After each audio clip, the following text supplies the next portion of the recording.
A paz do Senhor a todos, os irmãos do YouTube, os irmãos da internet.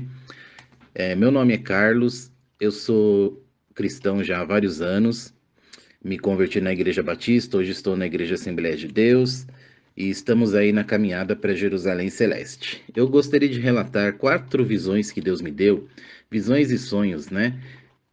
Deus me deu vários, mas eu quero começar relatando 4. Hoje eu vou relatar a primeira, que é uma visão que Deus me deu da congregação cristã. Antes de começar, não tem a ver com a congregação cristã em si, né? Deus me deu essa visão pura e simplesmente porque eu estava comendo um lanche em frente à congregação cristã. Eu olhei para essa igreja e tive essa visão. Mas não tem a ver com o ministério. Eu já fui uns 2, 3 cultos lá, uma bênção, amei o culto. Amei o povo, amo o povo da congregação cristã, não tem nada a ver com a congregação cristã. Simplesmente eu tive a visão dessa igreja porque eu estava em frente a ela. Se eu estivesse em frente a qualquer outra, seria a visão sobre qualquer outra, mesmo porque essa visão vai se cumprir em todas as denominações, inclusive provavelmente igreja católica, é muito provável. Qualquer igreja cristã vai acontecer isso. E como foi essa visão? Bom, eu estava comendo um lanche, né, na hora do almoço, num lugar que vendia salgadinho, que aqui próximo de Itaquera, em São Paulo, e esse lugar fica em frente a uma grande congregação cristã que tem ali, grande, de décadas ali naquele lugar. E de repente eu olhei para aquela congregação, e sabe quando você tem um flash, um relance, sabe? Parece um relâmpago, dá uma visão assim de segundos, milésimos de segundos e parece que durou anos, sei lá, horas. E aconteceu isso comigo. Eu olhei para aquela igreja e de repente eu vi aquela igreja lotada de gente, mas lotada, lotada. Você já passou pela experiência de chutar um formigueiro ou de pisar num formigueiro? E depois você vê como as formigas saem todas desesperadas e fica tudo por cima do formigueiro que você não consegue nem ver o chão de tanta formiga? Tava daquele jeito a igreja. Mas não era lotada por dentro, era uma coisa impressionante. Dentro da igreja já estava lotado, o povo todo desesperado, é, se apertando ali, já estava quase caindo as paredes de tanta gente, de tanto aperto, de tanto empurra. Tinham arrombado porta, arrombado janela, arrancado janela para entrar mais fácil, um desespero, o povo se pisoteando, provavelmente já tinha até gente morta, pisoteada ou asfixiada lá dentro, mas isso eu não vi, estou concluindo. Mas um desespero, gente por cima do telhado, as casas vizinhas todas tomadas de gente, a rua em frente fechada de gente, gente querendo entrar e não dava nem para entrar mais no terreno da igreja.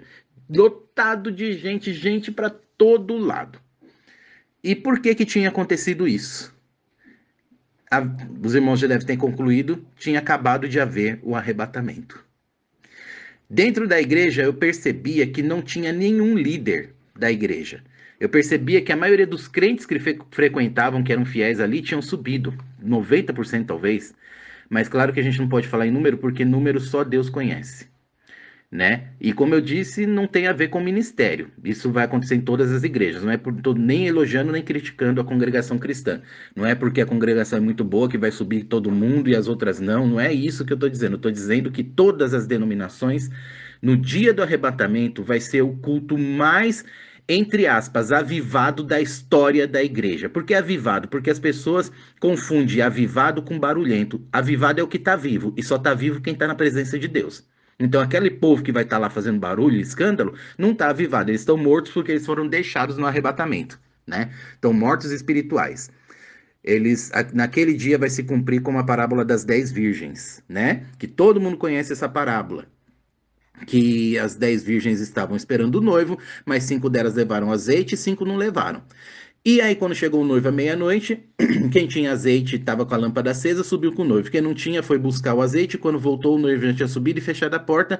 E aí, cumpre o que está em Mateus 25, ah,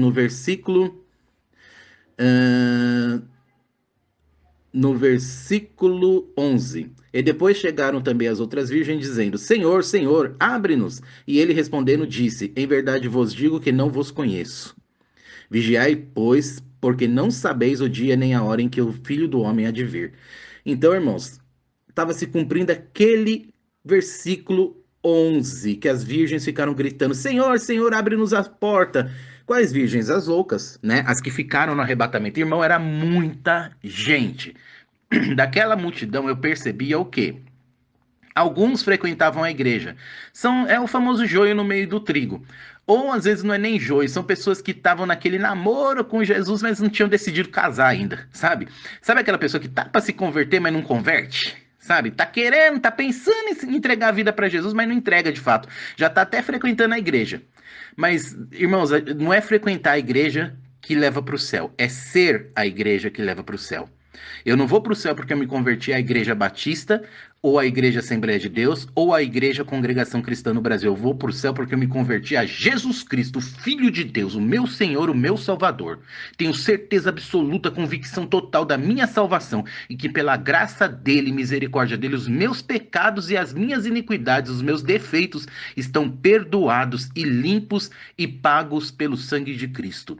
Isso é o que me torna igreja, templo do Espírito Santo, e é o que me credencia para entrar no céu. Ninguém entra no céu batendo no peito e dizendo eu tenho o direito de entrar aqui. Ninguém. Quem pensa isso está perdido e condenado. A gente entra no céu agarrado na mão de Cristo, com a misericórdia dele, ele levando a gente de mão dada e pedindo pro pai, pai, eu sei que ele é pecador, mas ele me ama, deixa ele entrar aqui, por favor. E porque é o filho pedindo pro pai, o pai fala, ele tá devendo, mas olha, filho, porque você tá pedindo, eu vou deixar. E ele fala, pai, fica tranquilo, eu vou limpar ele, eu tô trabalhando com o Espírito Santo, ele vai ficar perfeitinho que nem a gente, mas deixa ele entrar agora. E é nessa misericórdia, nessa fé que a gente entra no céu, né? Não é no nosso próprio poder e na nossa santidade, na nossa grande justiça, não. Quem confia na sua justiça está perdido. Eu confio na justiça do meu Salvador, Jesus Cristo.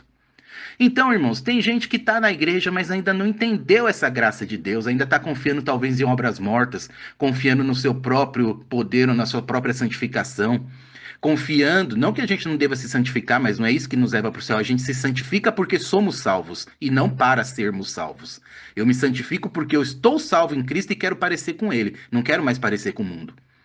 Então tem gente que ainda não entendeu o evangelho e está lá, e esses ainda vão ficar, mas com misericórdia de Deus, até preservados do maior sofrimento da tribulação. Talvez, ou até talvez vão morrer rápido e ir para o céu, porque a verdade é essa, depois do arrebatamento, o único caminho para o céu é a morte, a sua morte, porque agora o nosso caminho para o céu é a morte de Cristo. Mas depois que Cristo se retirar da terra através da igreja, porque o corpo dele vai estar se retirando da terra, né? Definitivamente, aí não tem mais a graça. Aí, se quiser ir para o céu, tem que realmente pagar o preço, e é preço de sangue. E o sangue, no caso, vai ser o teu, ou o meu, se nós ficarmos. Mas em nome de Jesus nós vamos estar despertos e vamos estar enchendo o vaso de azeite agora, enquanto é tempo. Agora nós vamos buscar a Deus e vamos orar e vamos ler a Bíblia e vamos estar na presença dele e vamos caminhar com Deus para que a gente seja arrebatado como Enoque. Por que Enoque foi arrebatado? Porque ele andou com Deus.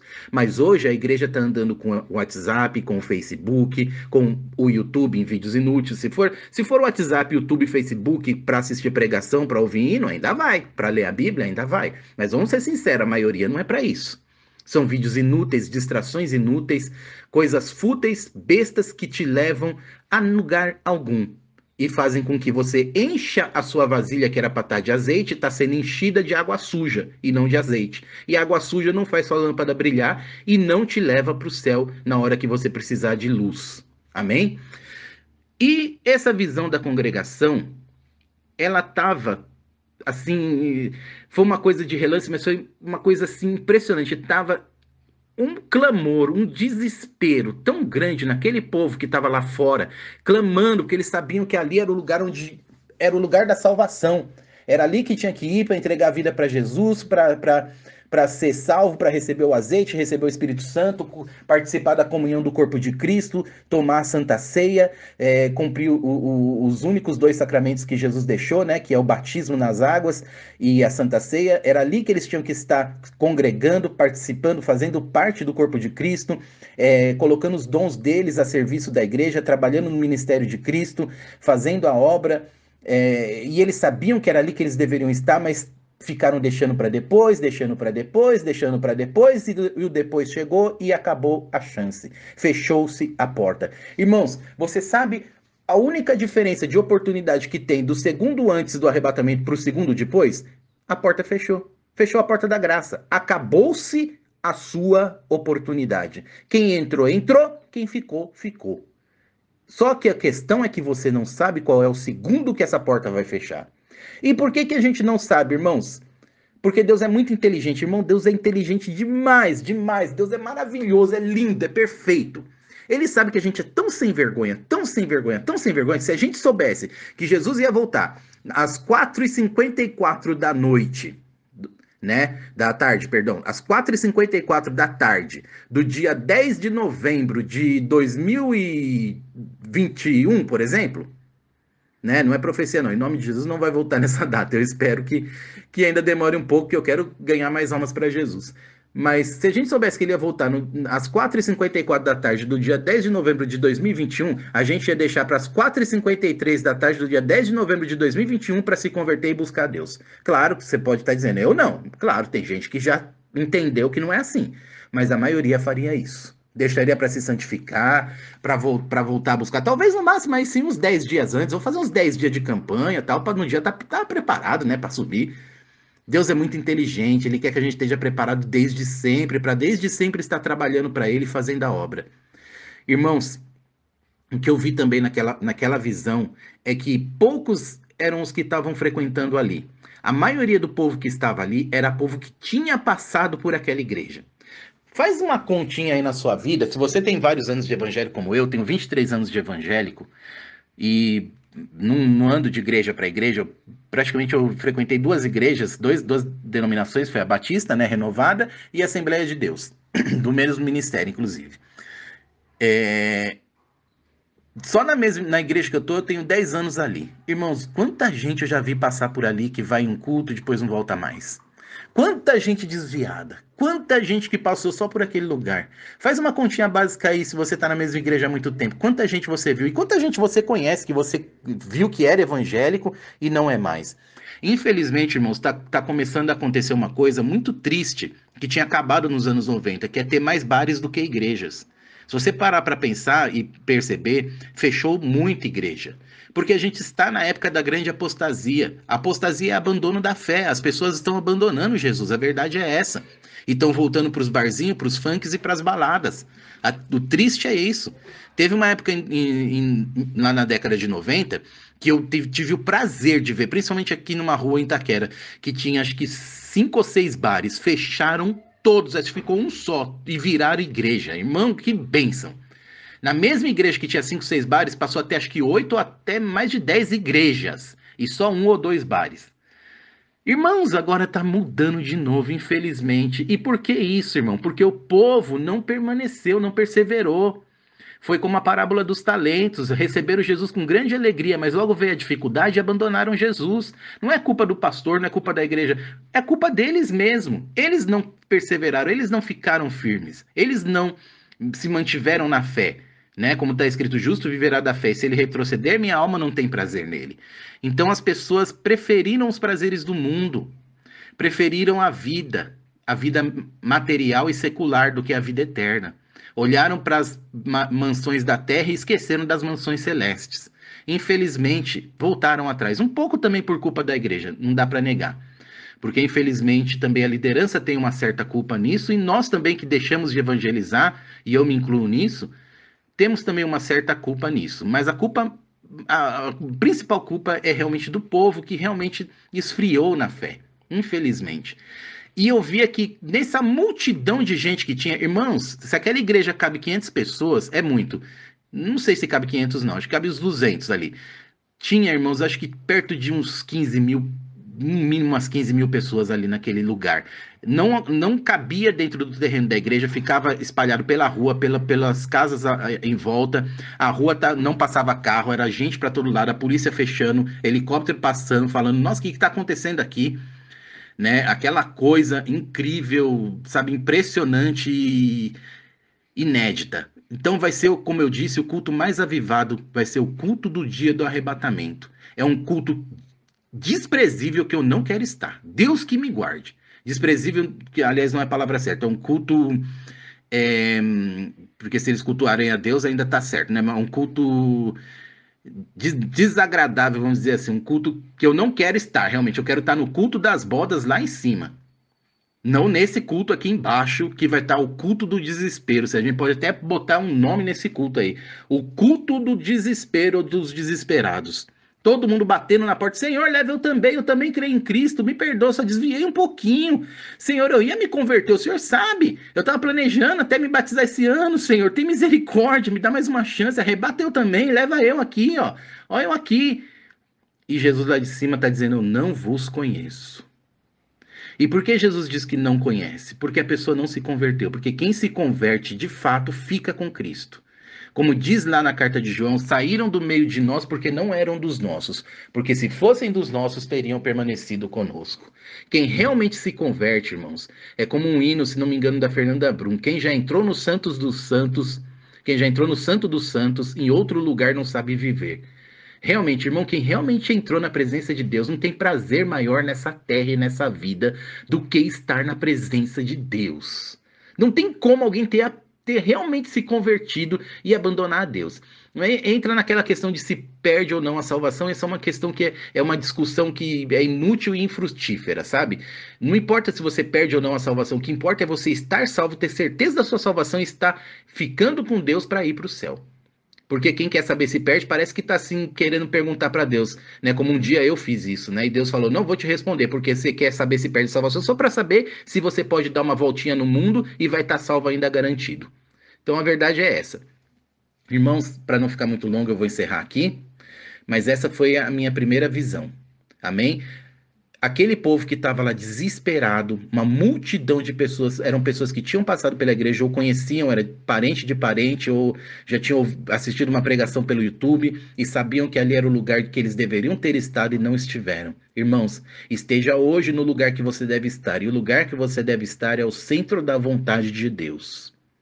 Esteja congregando em alguma igreja evangélica, esteja congregando porque você tem que fazer parte do corpo de Cristo.